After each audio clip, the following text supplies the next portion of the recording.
कहा जाता है गंजे को नाखून मिल जाएं तो वो खुद को ही ज़ख्मी कर लेता है। इसी तरह किसी के भी हाथ में इंटरनेट आ गया और वो लगा दूसरे को गालियां देने। दुनिया की किसी भी एक्टिंग इंडस्ट्री में जब भी एक्टर्स के बच्चों को लॉन्च किया जाता है तो लोगों का एक ग्रुप होता है जिसका सिर्फ इतना काम है कि वो उनके काम को देखे बगैर उनको टारगेट बनाए और उनके खिलाफ नेगेटिव बातें फैलाए। मुझे तो इस न्यू लड़की में कोई ख़राबी नज़र नहीं आई।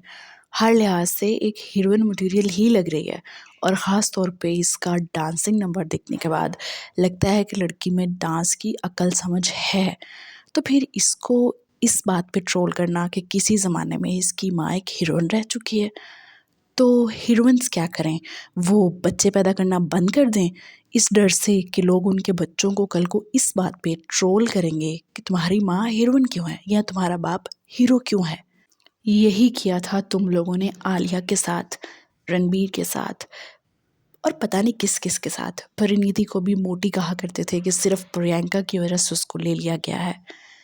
बदलती हुई दुनिया के साथ इंसान को एक्सेप्टेबल होना चाहिए, बजाय इसके कि वो दूसरों को तो बूढ़ा कहता रहे, बुजुर्ग कहता रहे, लेकिन खुद वो हरकतें उन जैसी ही कर रहा है। जब किसी को काम नहीं करना आएगा ना तो खुद ब खुद पर्दे से नीचे उतर जाएगा, चाहे उसका बाप और उसकी माँ वजीर आज़म ही क्यों ना हो।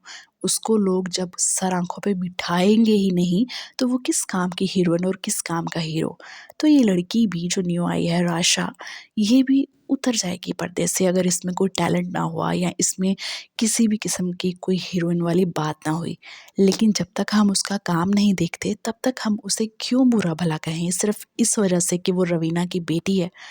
तो हमें ऐसा नहीं करना चाहिए। एज एन ऑडियंस हमें अपना दिल बड़ा करना चाहिए, क्योंकि इसमें इसका या किसी और का, अनन्या पांडे, जानवी, सुहाना, किसी का भी कसूर नहीं है कि वो सेलिब्रिटीज़ के घर पैदा हुए। कहीं ना कहीं तो उन्होंने पैदा होना ही था, तो वो उन लोगों के घर पैदा हो गए और ये उनका भी कसूर नहीं है कि उनके माँ बाप चाहते हैं कि वो भी उसी फील्ड में आए।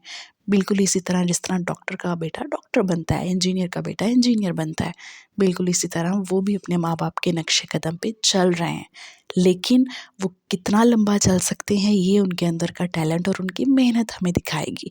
लेकिन जब तक हम उनकी मेहनत या उनका टैलेंट देख नहीं लेते तब तक हमें अपनी उंगलियों को सुकून देना चाहिए कि वो नेगेटिव कमेंटिंग ना करें, सिर्फ ये कहकर कि नेपोटिज्म की प्रोडक्ट हो, तुम तो नेपोटिज्म की प्रोडक्ट हो। उंगलियों को ना थोड़ा सुकून दें। स्क्रॉल कर कर के, नेगेटिविटी फैला फैला के और गलत कमेंट कर कर के बेचारी थक जाती हैं। इसलिए इनको थोड़ा सा सुकून दें और अपने दिमाग को भी सुकून दें, क्योंकि ना नेगेटिविटी फैलाना बहुत मुश्किल काम है। इसके लिए दिमाग को बहुत ज़्यादा टॉक्सिक होना पड़ता है। अपने दिमाग को एंटी टॉक्सिक करें और उसको साफ़ करें, क्लीन करें, क्योंकि इसी में आपकी भी भलाई है और दुनिया की भी भलाई है। आई होप सो छोटा सा पैगाम है, लोगों को पसंद आया होगा, क्योंकि मुझे तो इस लड़की में फ़िलहाल कोई ख़राबी नज़र नहीं आ रही। जब आएगी तो लड़की खुद ही पर्दे से गायब हो जाएगी और अगर लंबी रेस में भागने के काबिल हुई तो भागती रहेगी। हम कौन होते हैं किसी को रोकने वाले? हम ही होंगे जो खुद को उसका फ़ैन कह रहे होंगे आने वाले वक्त में।